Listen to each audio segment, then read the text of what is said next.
Well, today is going to be a serious briefing on the world situation and what we see astrologically happening. As many of you are aware, on October 7th, there was some conflict that is erupting and it's currently active in the Middle East. And we are going to be discussing that. As I said in some of my October predictions, with the sixth house being activated, there's definitely this idea of conflict, and we're going to talk about that in this video. And we're going to talk about, could this conflict escalate, and what could we see in the near future with this. So thank you for watching. For those of you that are new to my channel, make sure you like and subscribe. By the way, I practice Vedic sidereal astrology. It's not Western tropical, so your sign might be different using this system because it comes from ancient India. My goal is 10,000 subscribers. And also, I just wanted to let you all know, if you're interested in a personal private reading, check for details down below. I am offering a Halloween discount. If you use codename Thor at checkout, you get 40% off, which is a really good deal.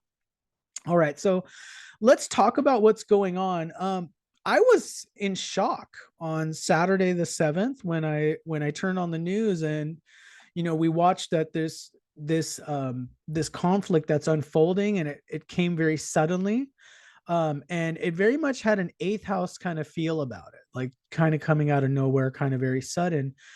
We've been having a lot of powerful energies that are happening this month in October, which I talked about in some of the predictions. But what we're going to do is I'm going to pull up some of the transits because I do feel we are in a astrological little bit of a danger zone right now. Okay, so this is why I'm kind of giving you the warning that this is going to be a very serious briefing, okay, about what's going on, because people are wondering, could this be something that triggers more events around the world? So that's what we're going to be talking about.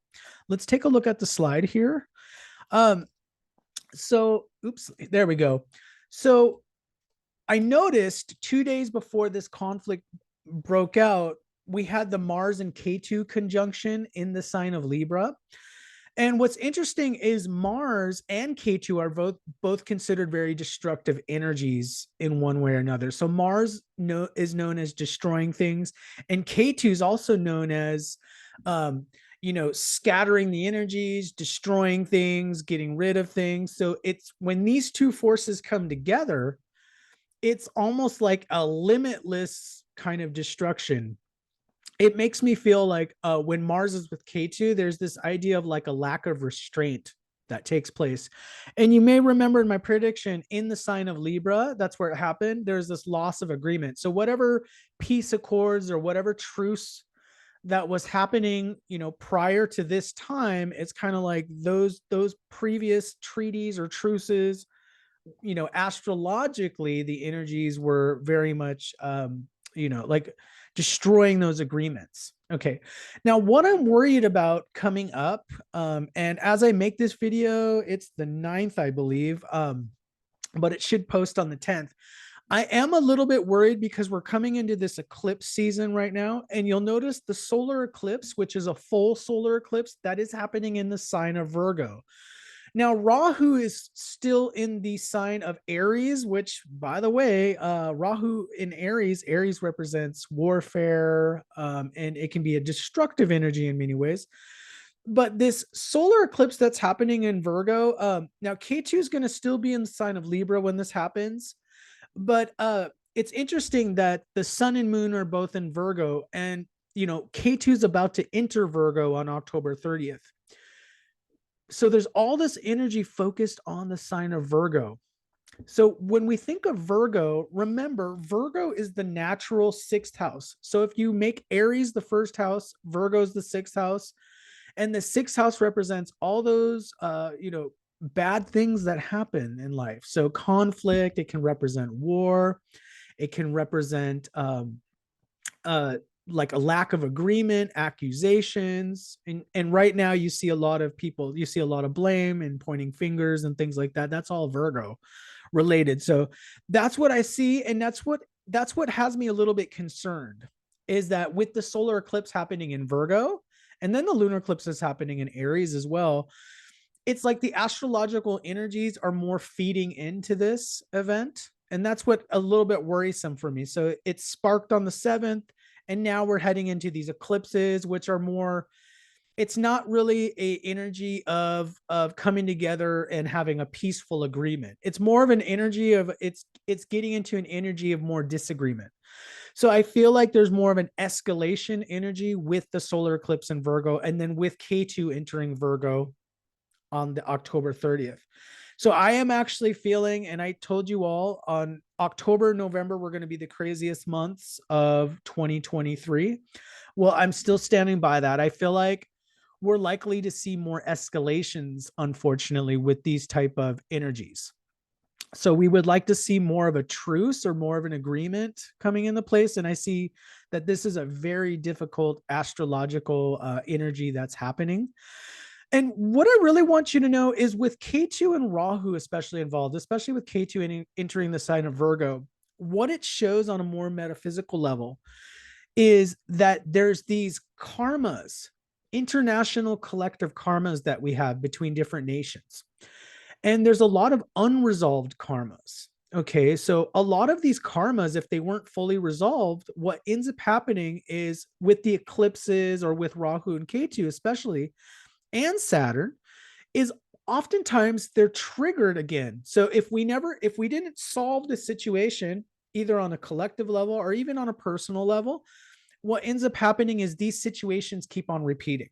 So what we're seeing is a repeat. So it's similar to a conflict I believe they had in the 60s, 1967, I believe. So it's almost like this reincarnational conflict because it wasn't to karmic completion.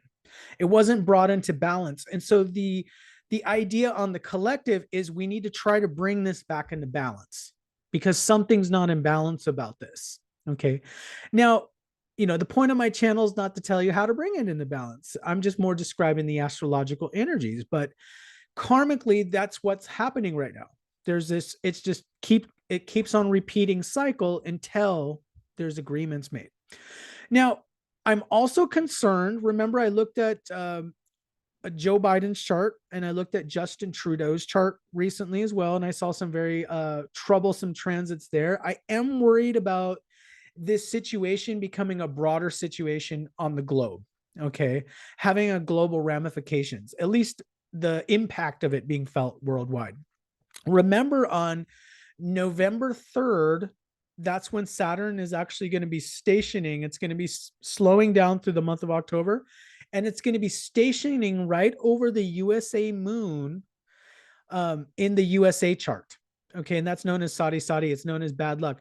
So I feel like there's some sort of global ramifications that's especially negative for the USA.